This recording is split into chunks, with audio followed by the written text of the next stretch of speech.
passing play right there, Sean. What a save! Woo! Talk about a move.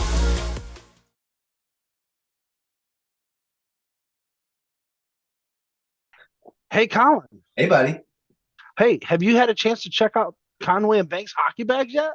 Actually, I have, sir. Today's episode is brought to you by Conway and Banks Hockey Bags, one of the finest and probably the top of the line hockey bag on the market right now, with their wonderful materials and everything else that goes along with the bag. If you want to keep on going for me, bud. Oh, I would actually go so far as to say that it's the premier hockey bag. Whether it be your shins, elbows, your gloves, your helmet, it all has a special place, and it also comes in a very what's the word that I'm looking for with the quality of the bag it's one of the premier bags. If you have kids that are just starting out, or kids that are just trying to be more responsible, or if you're that guy that used to throw all this stuff in and was always losing their gear, whether it be a glove off to the, at the rink under the bench, here you can just look straight down into your bag and be like, I got everything. I'm good to roll. Yep, and another nice thing about it too is they have a multiple different styles. So they have player, they have coaches, they have the backpack that you can pre-order right now, Yep. and they have a goalie bag. Honestly, I'm looking to get one, and if you guys go using our promo code Grove City Hockey in all caps, you can get 10% off one of these high quality bags. And guys, we recommend it highly. They sent us one in, and it is a phenomenal bag with the dividers organized, and not to mention they also have these nice vents on the sides, so that way airflow gets in there and you can finally battle that horrible hockey smell. So guys, I don't think there's anything else to say about it other than go to Conway and Banks, check out these bags, and use our promo code Grove City Hockey in all caps for 10% off. Get your Conway and Banks hockey bag now.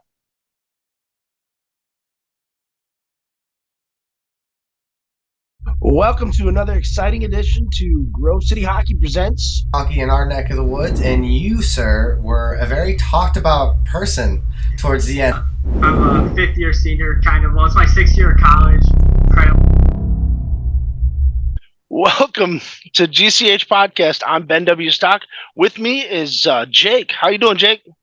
I'm good, Ben. I have decided, since I will be joining you for a couple of podcasts, that I'm going to be the Don Cherry of inline hockey podcasts. Instead of Crazy Suits, we're doing Crazy Hawaiian. Dude, I love it. I love it. All right. So we are here. We are talking about Pittsburgh event number 2 here at the home of the Grove City Thunderbirds. So T4 playoffs saw action from teams such as the Buffalo Herd, Mid-Michigan Saints, Motown Knights, the Columbus Heat in one bracket. And on the other bracket, you had the Detroit Revolution, the Cincinnati Rollerdactyls, Motor City Knights, the Grove City Thunderbirds, and the Buffalo Fusion. Yeah, So- it was definitely a T4 weekend. All teams from the T4 division were here, and it got a little crazy. There's a little bit of insider information I can share on this one, but we'll get to that as we break it down. All right, sounds good. So game 1 saw the Motor City Knights fall to the home team of the Thunderbirds by a score of 10-6. So congratulations on that win there, Jake. Yeah, it's definitely cool. For the last win that we got, I actually had to play goalie for. So this is the first one that I've won skating out. So it was a treat for sure. Nice. So then on the other side, let's see here. You saw the Fusion taking you guys back on again, right? Yeah, the Buffalo Fusion have started to become, I think, rivals of ours because we just play so tight together all the time. And honestly, great dudes. I love that team. But it's cool to see them again and again. And I imagine we're going to see them when we go up to Buffalo in a couple of weeks. Oh, I would almost bank on that. So, so with that, it's a rematch of the first event where you actually were playing, like you said, in net. And again, so you guys came out 5-4. How tight was this game? It was really tight, except for the fact that we had the lead for most of the game, where we didn't the first time we faced this team. Okay. And so we really adjusted our playing style to play that really tight defensive game. And I'm really proud of the way that all the guys kind of executed that. Cool. So your quarterfinal game was against the Motor City Knights. You took them out. Semifinals, you just took out the Fusion.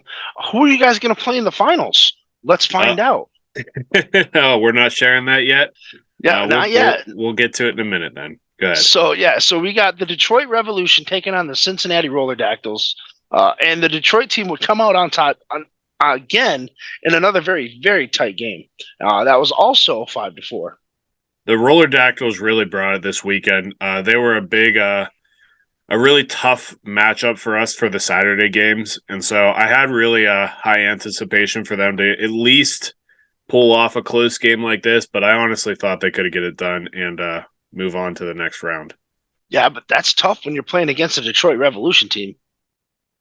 It's true. I have to think there's always a way that team could lose. Not lose every game, but every team in this league, except for maybe the Triple P, they have their strengths and their weaknesses, and any one of them could be competitive.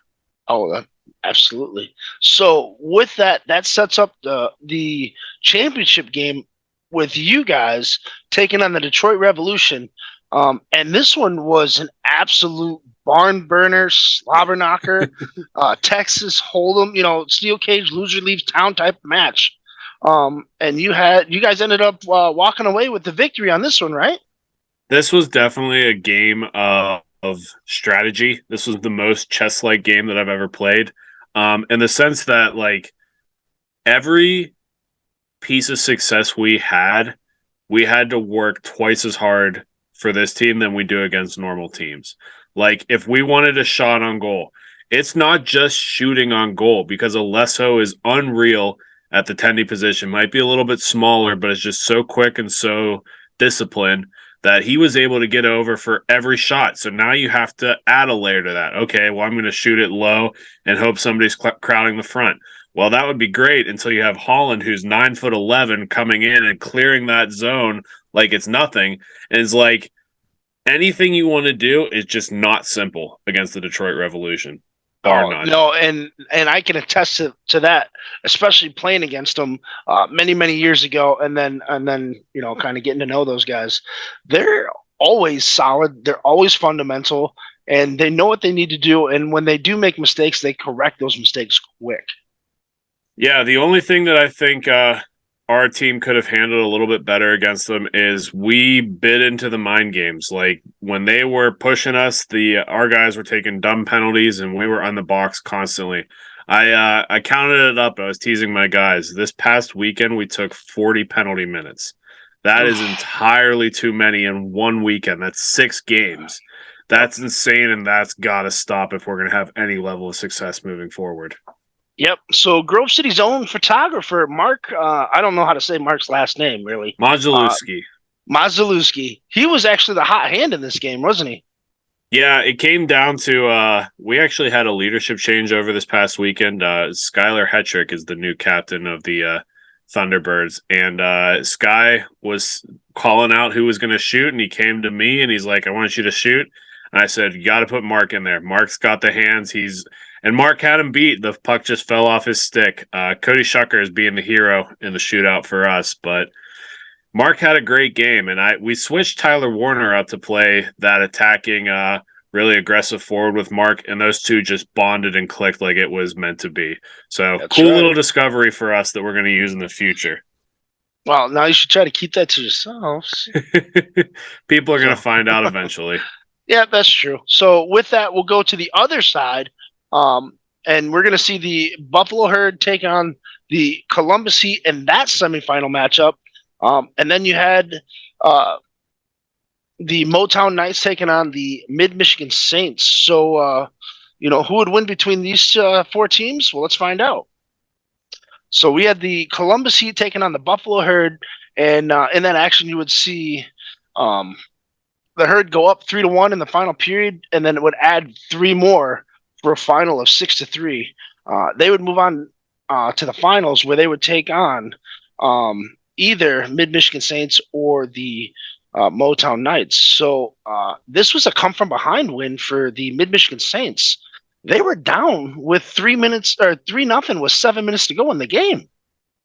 Motown has always been so solid in this league, and that was a tough one to watch for their sake. I mean, Mid-Michigan just came to – they find a way at the end of these games, and if you look at the rest of their success where they have strong games in this season, it's that third period. It's taking 2 periods to learn about your opponent, research them, figure out who they are, and then be able to get it done in the third period. So this is not a huge surprise for me. Plus, Motown, you got to get more than 3 goals in 3 periods. You got to just convert a little bit more on the scoreboard. For sure. So that the team effort stepped up, like you said, for the Mid-Michigan Saints. You had Zayed Levier Jr. and Marshawn all scoring in the final minutes, and then Marson getting the victory within a few minutes of the overtime stanza to actually finish out the comeback there.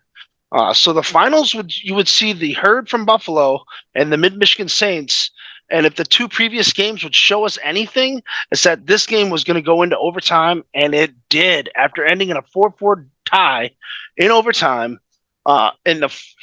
just under 4 minutes to go. So there's like a minute or 55 seconds left to go in the game, right?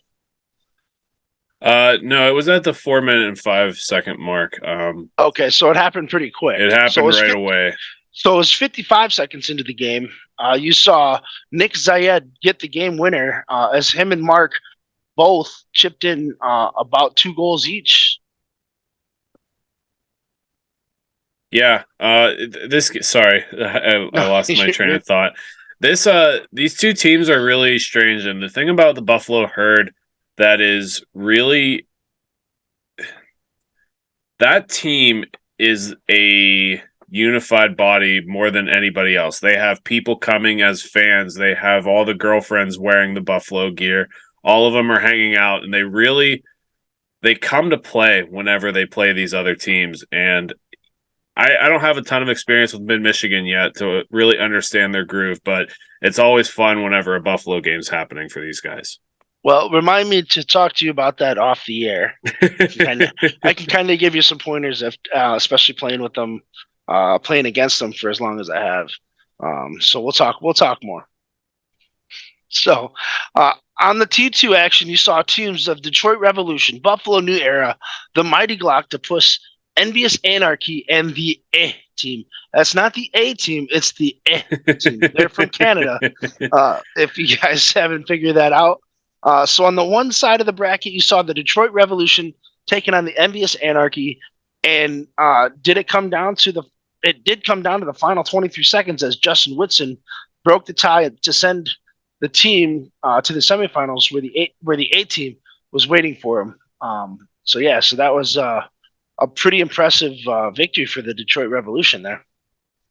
Yeah, and I won't spoil what happened later in the day, but the Detroit Revolution they play really transitional hockey. They really pass and move the puck very well, and I think that's one of their biggest strengths is they're able to dissect a defense in a way that not most T2 teams play. Nope, and that quarterfinal would send them into a semifinal matchup with the A team as they had a first-round bye, waiting for whoever was going to win between the Anarchy and the Revolution, and the Revolution happened to get the lucky win there to face them, and man, the Revolution must have just run out of gas because it was 5-2. The thing that doesn't show up on the stat sheet is there was a really bad injury with the Detroit Revolution. I forget the player's name, but we reached out to the GM, Meg Farinelli, who said he was really doing okay for all things considered. He shattered his humerus in 3 places, needed emergency surgery. So I kind of understand how the Detroit Revolution didn't fully have their head in this one and got it done. It was a little bit hard to watch, especially us being the hometown guys. And luckily we were able to get the ambulance there as quickly as possible. And I think it worked out well, and we send our wishes to him. But it was a tough one to watch for sure. Yeah, well, we'll get him on the pod and get an interview with him and see how he's doing. All right. Yep, for sure. Cool. So, who would the A team play in the championship? Well, at first. Let's find out if it's going to be the Mighty Galactopus or the Buffalo New Era. And this one wasn't even close, as it was all New Era, and they were on a mission and ended this one early, 9-1. Yeah, the unfortunate thing about the Galactopus is their bench was depleted entirely. Had no subs. They were all tired. I can't say I'm overly surprised by the outcome of this one. Yeah, tough fought effort, but just didn't have the legs to keep going. Yeah, they actually brought in a couple of players too to help them out, and they were still short. Somebody broke a skate by the sounds of it. So, yeah, I wouldn't know. Yeah, at least that's what Franny was talking about when I was doing my interview with him the other day. So with that brings us with the A team taking on the New Era. The New Era team just unloaded and never looked back as they went up 5-1 early in the by the third, and finished with the final of 8-5. So it was like 2-1 after 2, and then they scored 2 quick goals right there in the third period to make it. Like 3 quick goals right there in that first 5 minutes of that third period. Yeah, the thing is that New Era is built on speed, and as soon as they had that opportunity, there's nothing you really can do defensively. I mean, the only thing you can really do is to split that court in half and have you play 2 up and 2 back. But then those 2 forwards have no chance of allowing for any error when it comes to possession. They've got to be on point with everything. That's right. So with that, so that just Todd Linus had 5 goals in that championship. That kid's a beast in the finals. Yeah, I mean, that whole New Era team is really hard to pick out who their best player is because they move that puck and they're so fast, like I said, that everybody is contributing. It's a really, really fun team to watch.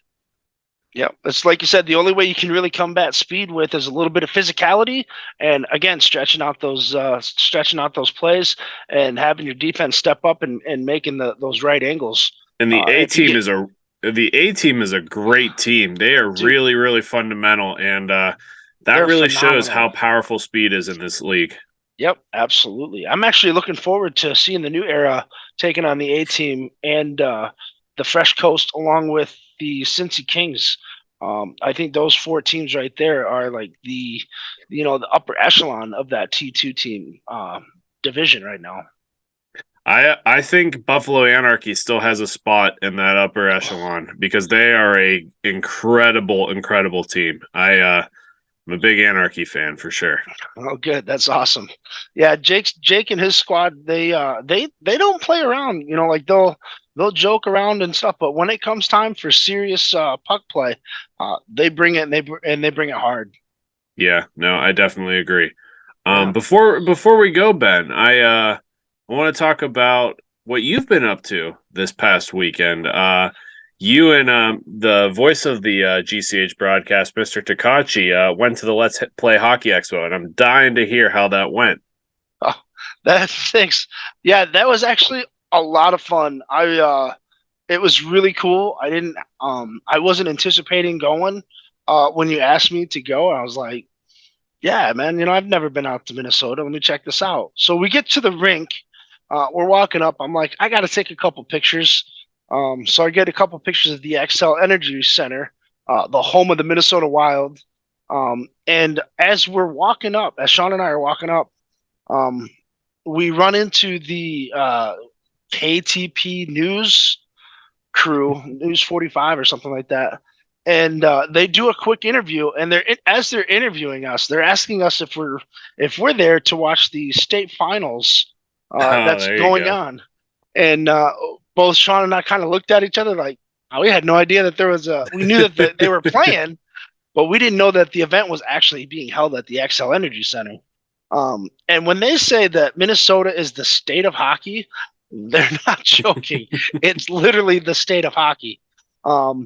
We had a chance to talk with a bunch of potential new sponsors. Some of you guys are going to See a lot of more interviews coming up with those vendors that we ran into. We're going to have a couple of feel good stories in there too, where you can help out and donate. I'm wearing my Team Tucker bracelet that I got out there. That's an inspirational story where he was, he lives in Minnesota. Met one of the hockey players for the Minnesota Wild that ended up getting traded to Pittsburgh. Sean knows his name. I can't think of his name off the top of my head. But we're going to get you that story as well as a slew of others. We got some new products coming out. You guys actually just got a new product from Filthy Fives, if I'm not mistaken. Yeah, so the box is sitting downstairs. It arrived a couple of days ago. We're waiting to get our unboxing set ready to go. So we'll have an unboxing and product review video on that. But for what it sounds like, all kind of cool companies out there. Yeah, and then we're gonna interview Darren and his crew and his company and see how everything's going. And then we got another couple cool companies. Burn is another one. And then Fortis, which is a leadership skills building program that I think that would benefit any local youth hockey program organization, what have you, even the high school level. It helps these kids with leadership skills and how to be productive members of society, but with thoughtful logic and stuff like that. So it's going to be pretty cool. And so, like, the highlight of my trip was the Hanson brothers chilling out, signing autographs and all that stuff. If you don't know who the Hanson brothers are, you need to watch a movie that came out in the 1970s called Slapshot. And so the one of the Hanson brothers runs the local rink about an hour south of me. That would be Dave Hanson. Yeah. So everybody in our area is a big Slapshot fan for sure. Yeah. Well, so now here's another interesting bit of tid right here for you, is that one of the other Hanson brothers, Jeff Carlson, he actually lives right down the road from me. We were on the same flight on the way home. So that was pretty cool. There you go. So I didn't get a chance to talk to him. But the other highlight though was meeting 1980 Olympic gold medalist Buzz Snyder. That was an absolute, like, my jaw just dropped. I was just like, whoa. I didn't because I'd already been to the Herb Brooks Foundation booth the day before. I didn't see anybody. I just, other than, the people running the booth. And I just happened to just kind of look over as we were walking through, and I'm like, hey, Sean, check out who that is. And Sean just like, oh, yeah, that's cool. Just going about his day. And I'm just like, you know who that is? And he's like, no clue. Oh. Yeah. But yeah, so like that was pretty Did cool. you get to watch any of the high school hockey? I mean, oh my goodness, this high school hockey event was incredible. Watching some of the highlight replays. There's like a 5-year waiting list. So like you need to know now if you're going to attend, because you're not going to be able to attend if your kid makes it. Oh my so gosh. I was just like, and Luke's 3, so I'm like, I got to buy my tickets now. So I thought that was pretty cool. Yeah, the attendance level was just over 22,000 people just for high school hockey. Just to give you an idea, Michigan was having their same state titles as well, and they play at the U.S. Olympic Training Center out of Plymouth. That's only a 6,000 seat arena, and these guys were filling it up, 4 times that. Oh, so Jesus. it was insane to see this. Yeah, that's crazy. Well, I wanted to add that in at the end of a good podcast, but I'll let you do your closeout. I didn't want you to leave before we got to talk about that. Well, I appreciate it. So, all right. Well, now let's make sure you like and subscribe to our YouTube channel, Grove City Hockey, on our YouTube channel. Don't forget to turn on all notifications so that you don't miss out on any of our content. And make sure you grab a Conway and Banks hockey bag. It's literally the best hockey. It'll probably be the last hockey bag you will ever buy.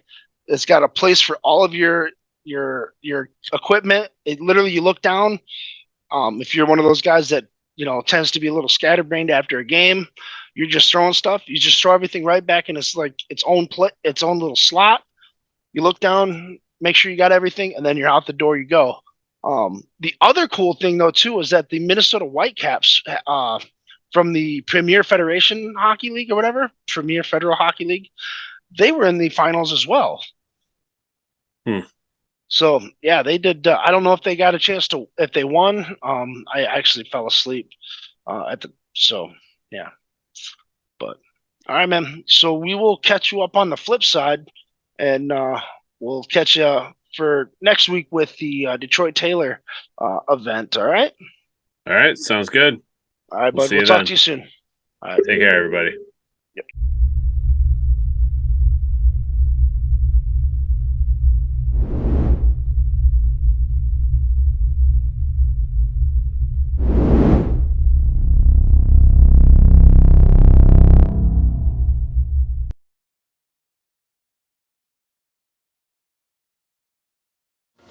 Now carrying it in, back into the goal. That was a beautiful passing play right there, Sean. What a save! Woo! Talk about a move.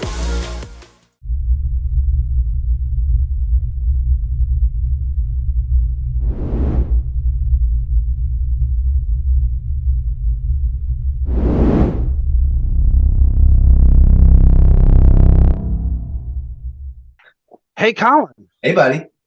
Hey, have you had a chance to check out Conway and Banks hockey bags yet?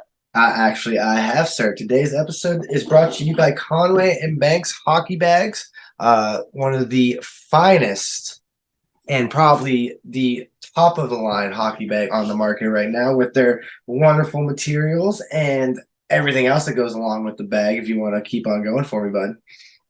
Oh, I would actually go so far as to say that it's the premier hockey bag. Whether it be your shins, elbows, your gloves, your helmet, it all has a special place, and it also comes in a very what's the word that I'm looking for with the quality of the bag it's one of the premier bags. If you have kids that are just starting out, or kids that are just trying to be more responsible, or if you're that guy that used to throw all this stuff in and was always losing their gear, whether it be a glove off to the at the rink under the bench, here you can just look straight down into your bag and be like, I got everything, I'm good to roll.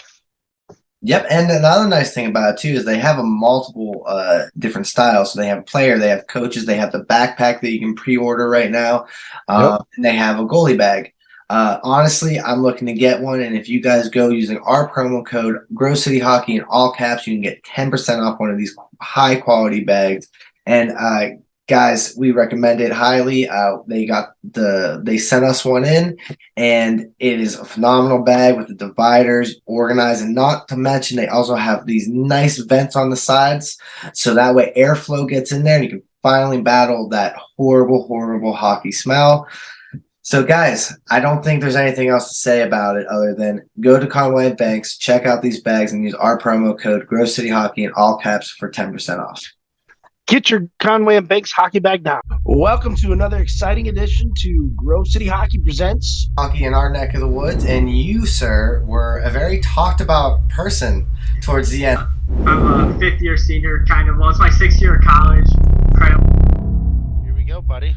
Welcome to GCH Podcast. I'm Ben W. Stock, and with me today is a very special guest. I've got Mike Francis. How you doing, Mike? I'm good. How are you guys doing today? Good. I'm doing Happy to pretty be good. here. I'm excited about this. Yeah, awesome. So, those of you that don't know Mike, Mike is a member of the Fresh Coast in MyHa right now. You guys are sitting pretty good, aren't you? And we got a really good team this season. Yeah. We're gonna make a good push in the championships. I'm excited. I'm actually looking forward to seeing you guys play the A team and the Cincinnati Kings, because those three teams right now, I feel, are what sets the teams apart in T2 right now. Oh, for sure. Definitely. Yeah. So tell us a little bit about yourself, because you were originally like a baseball star, right? Star. Yeah, actually, I went to college to play baseball. Way back in the day. That was my number one sport. Played 1 year, got injured, decided not to go back, didn't want to have surgery, and then really got back into hockey and really into roller hockey at that point. After that, I played ice growing up, played baseball growing up, and didn't really get into roller hockey until after I was done with baseball and about my sophomore year of college. Right. Yeah, and that was probably close to the time that you and I actually met. Because you were playing out at Soccer Zone, if I'm not mistaken, there for a Yeah. couple of seasons. Yep. So that would have been like that would have been like 2006, 2007, maybe even earlier than that. It was probably before that, to be honest with you. It was Yeah, because probably 2001, 2000. Yeah, probably around 2001, 2002, somewhere around something there. like that. Yeah, because I didn't come up until like late 2004. Okay, so it would have been. Or 2005, because I know I had moved back from Illinois at that time, because I was in Illinois from like 2003 to 2005 or something like that. Yeah, that would have been about the time that I started working and playing out at Soccer Zone. It was Yeah. about that time. Yeah. Yeah, that's crazy. So we go back a little distance there. Just a little tiny bit. Yeah, but and then you kind of You're started dating getting me here on this podcast. Yeah. Yeah. But yeah, so then you kind of you were kind of my inspiration, just because I was watching you play. You were phenomenal then too, and you just seem to get better with age. Let me just put it that way. Well, thanks. I appreciate that. You're making me blush. You're like today, you're like a fine wine, man. I'll tell you that much right now. But no, it's like you kind of pushed me, unbeknownst to you, actually, to want to play better. And I think it was something you had said where, like, you can be a big fish in a small pond, or you can be, you know, a small fish in a big pond, or something like that. It was as far as like going elsewhere to play, because everywhere you go, you're gonna run into a different set of skill set, and that it's gonna improve your game, tremendously. Oh yeah, definitely. Yeah. So that was something that always inspired me was, hey, okay, I can be good here, but if I go 20 minutes north, I can be the worst player out there. So that was something that always stuck with me. Makes you work harder, right? Makes you want to be the big fish in that pond too. Right. It makes you, it pushes you to be better than just being the top guy at your local rink. Oh yeah, for sure. Yeah. So that was my inspiration story that you had a little bit over on me. But then we kind of got together toward the end of 2009, 2010 with the MLRH, because you had just won a world title with them in 2008, I think, with as part of the Rebels, right? Yeah, we beat Maryland. Yep. In the world, and then we went to, that was the year we went to the Czech Republic. Yep. Yeah, you and Billheimer went that way. Yep. Went over to Europe and played in the World Championships over there that year. That was so much fun. That was one of the best trips. And back when I was, we were really, really good at roller hockey back then. Yeah. It was good times. Yeah. And then so let's take us, so you went from Soccer Zone, and then take us all the way up to that World Championship in the Czech Republic. So from Soccer Zone, I started playing MLRH with Williamsburg Warriors. Moved down to Virginia for a year, playing down there, living down there. It was a good time. Then the next year, played with the New Jersey Bullets for a year. Then moved on, played with Pittsburgh for 2 years. Then went back to New Jersey and played with the Wolves after that for a while. And then we got the team in Grand Rapids and played with the Rebels. and then my last year in MLRH was with the what were we, the Thunder, Michigan Yep, Thunder. Michigan Played Thunder, that one yep. game. Yeah. Yep. I still think the jerseys are still in my ex-wife's garage. Hilarious. Yeah. That's awesome. They Yeah. can stay there. I only played They one can. game with the Thunder. That You was the did, game and yeah, that was the game that everybody seems to remember. Yeah, yeah, that was we were just talking about that actually, me and my buddies, about Yeah. that game. That was my last MLRH game. That was my That was last full contact game. Yeah. You actually came back and played in the playoffs that season, so Oh yeah, that's right. I forgot about that. Yeah, you actually were, you and Todd were the one that kind of tripped me up, and that's how I ended up with all those back issues. Oh, I'm sorry. My bad. It happens, you know. It was my fault. I didn't actually get the injury checked out, so I didn't actually have surgery until 2015, and that was, you know, like 7 years worth of trying to fight through that. So Yeah, that brutal, was just man. me being young and dumb. We were there. We were all young and dumb at one point, right? Right. Now we're just old and dumb. Even better, right? Even better. So then you went from MLRH because you were like, nope, I'm done with the full contact. I don't blame you. If you haven't had a chance to take a look at that, I know it's out there on YouTube. I'm not gonna pull up that clip because that was just, I was there, and it was devastating to watch. But Yeah, you know, rough go. it was. Makes me sick still. If you talk to Farinelli, it changed his whole outlook on how he played the game and how he tried to teach the game after that. Really? Yeah. I mean, he was talking to me about should've. it. Yeah, he was even he said that makes him sick to his stomach now. Yeah. Just seeing it. So but yeah, so we'll move on from that. You played with me in MLRH in that championship weekend in Mount Morris. And then after that, what did you do? You kind of took a little bit of a break, right? Yeah, I didn't play roller hockey for like 4 years after that. Yeah. And just, focused on, just played ice and other things like that. Had a good time with that. Played a little softball. Started to get back into the baseball scene a little bit of softball, just relaxing. And then after that, I got picked up with, I started playing tournaments with the Tour Excitement out of Buffalo. Yep. With my really good friend, Robbie Archer. Nice. And we did that for 2 years. And then we picked up with the team Mount Morris, Tendy Problems. Won a few national championships with those guys. And then from there, I went on to Car Shield. And now I play with Car Shield in tournaments and things like that. Geez, so are you doing like the Narch Pro with them at all, or no? No, a little old to do the pro now. I do the top men's division with them at tour. We do tours, do the 30s and the 35s with those guys.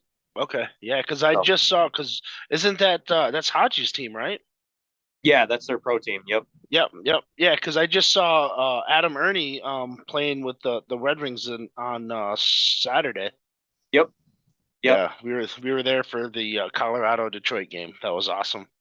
Colorado. yeah, awesome for you. Yeah. Well, it hasn't been close in 10 games. I think they've been outscored like 43-20 or something like that. But the Wings are definitely in a rebuilding, section, of their organization with the Stevie Y program. Hey, give them time. They're going to be good in a couple of years. Oh, they just need the time. I'm hoping for that, and I'm hoping the Avs can kind of keep building on what they've got. They don't have a whole lot of depth right now, but they have a lot of young talent. They do. So they're gonna have trouble with salary caps eventually. For sure. Yeah, I'm just like, I'm dreading what's gonna happen there. So we'll see how that goes. So from there, from Car Shield. So now you're with Car Shield. Yep. You just got back from the World Masters not too long ago, too, right? Yeah, last summer. Played the last 3 World Masters. Yeah, with the USA team, 30 and up. With 20. Yeah, the Team USA Masters team. I was just trying to get their stats. You guys didn't place too well this past summer. Dude, we had a rough go last year. We just didn't. We had trouble meshing. I actually was super sick the whole tournament. No.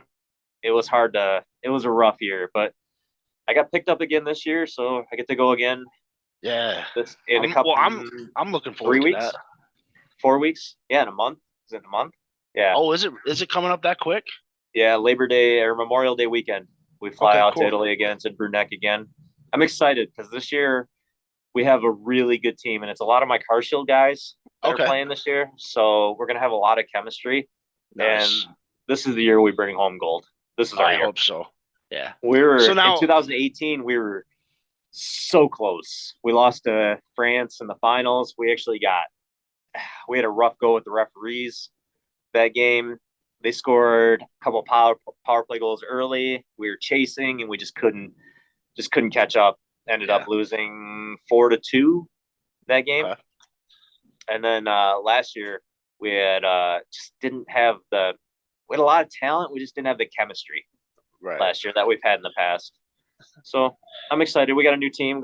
This could be one of the best teams I've ever played on coming up this summer. That's could be literally one of the best teams I've ever played on. So it's going to be spectacular. I can't wait. I'm so excited. That's awesome. I'm actually, like I said, I'm actually looking forward to catching some of the action, even calling some of it. And we'll have to get you back on just to talk about that experience as well. Well, why don't we do something mid tournament? We could set up something mid tournament too. Dude, that would be awesome, and then get a couple of the guys, in on this as well. Sure. That would be great.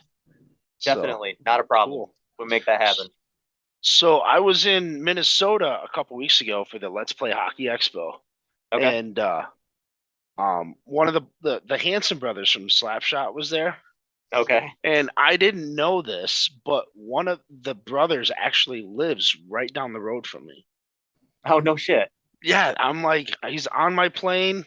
We're on the flight. We're on the tarmac, in the plane. And of course, I didn't say anything to him. I just like, dude, this is Jack, man. You can't really just go up and start, shooting the shit with him. But like, it's crazy how everybody else is like just totally oblivious to and I think of him as an icon just because of the movie, and we live in that world though too, right? We do. But one of the other things too is I had stopped at the Herb Brooks Foundation, and I wanted to try to get a hold of John Cherney, the chairman of the board, because he was just chit-chatting away at everybody that came through. I happened to buy a hoodie, and Buzz Schneider was there. So I got a chance to talk to Buzz Schneider for, a good 5-6 minutes. And that was the highlight of my trip right there, was talking to that's awesome. The guy who, he scored the first goal against the Soviets in 1980s at the Lake Placid game. Dude, that's crazy. Yeah. That would have been. I'd have sat there for hours with him and just picked his brain. Dude, I was this close because I talked to him about trying to get Ralph Cox on the pod, because Ralph, as many of you may know, was one of the last 2 players to get cut. He had a broken ankle, and so he was really struggling. They didn't really cover that in the movie. They did not. No. But so I had reached out to Ralph a couple months ago, hadn't heard anything. So I was talking to Buzz about it, and I was like, "Hey, Buzz, man, do you know if you have a way to get in contact with Ralph?" And he's like, "Yeah, just give me your card, man. I'll see what I can do." So, and that was pretty cool. And then I come to find out that Buzz is one of the board of directors at the U.S. Hockey Hall of Fame. Oh, well, there you go. So I was just like, well, where's my research going? Right. So I had a chance to check that out. We had a chance to look at all these sponsors, potential sponsors, and all that stuff. But so tell me, what's the one thing that you love about playing this game? I love the fact that I still get to play at a competitive level. Like, the tournaments are still competitive. Everything's competitive. When you go to tours and you go to nationals and things like that, and you go to worlds, it means something when you score a goal. Like it's competitive and everything. It's just like, I'm still able to play at that high level. When on the ice, your lifespan is so short. Your ice, it's like there's only so much, and then you're playing adult leagues, and it's just not the same.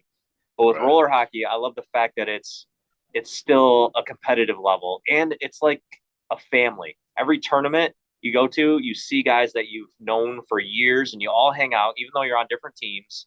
Everybody's super cool, and it's just really a good time.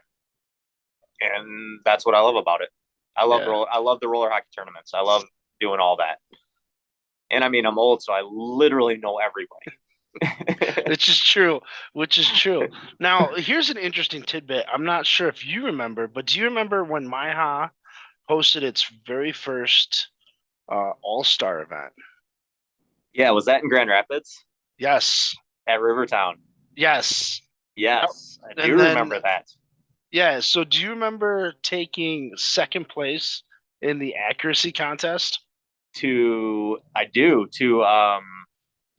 What's his name from Chicago? Pat Flippin Lee. Yep, Pat Lee. Yep. Yep. I remember that. But I won the fastest skater against Nick Smolinski you did. You did. That was great. Yeah. So, I do remember that. I had so much fun that because you had just finished and you went 4 for 5. You hit 4 targets out of 5. And then you had, I think your time, I'm not sure what your lap time was, but it was sub 13 seconds. I was fine. My legs hurt so bad after that. Yeah, it was super fat. Like I was like, holy, like I didn't even know you could skate that fast.